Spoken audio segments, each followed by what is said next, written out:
We need fat for proper hormone production. As women, we absolutely have to have fat to make babies. We have to have fat for lactation. They're reserves. It's energy. Our fat cells are like little Ziploc baggies full of energy. So we are just simply extremely efficient at storing energy. It's fantastic.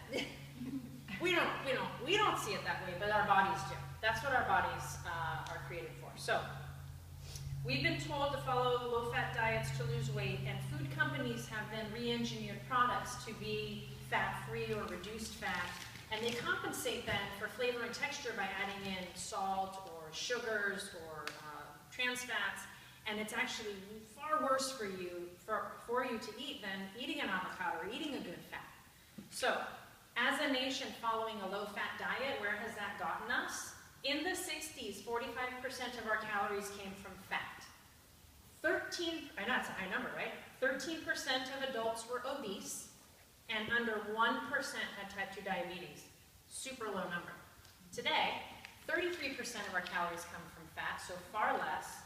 34% of our adults are obese, and 11% have type 2 diabetes. That's too much. That's staggering, and that's all diet related. That's not genetically, in the last 50 years, all of a sudden, we're diabetic. So why hasn't cutting out that fat paid off like we originally thought? Because it's not the total amount of fat that we eat.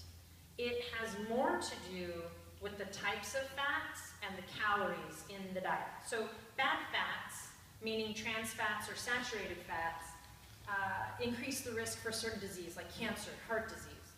Good fats, however, monounsaturated and polyunsaturated fats do just the opposite. They are good for your heart and most other parts of your body. Now, we don't want you to stop eating fats altogether. You need healthy fats in your diet to operate at your optimum level.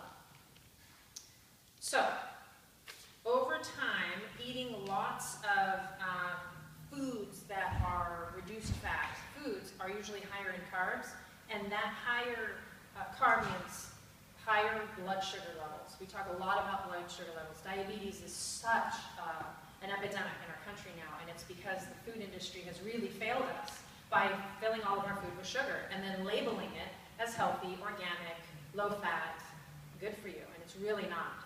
So we don't want a lot of sugar in the blood. We want low, regular, normal blood sugar levels. So it's important to replace the bad fats in your diet with good fats.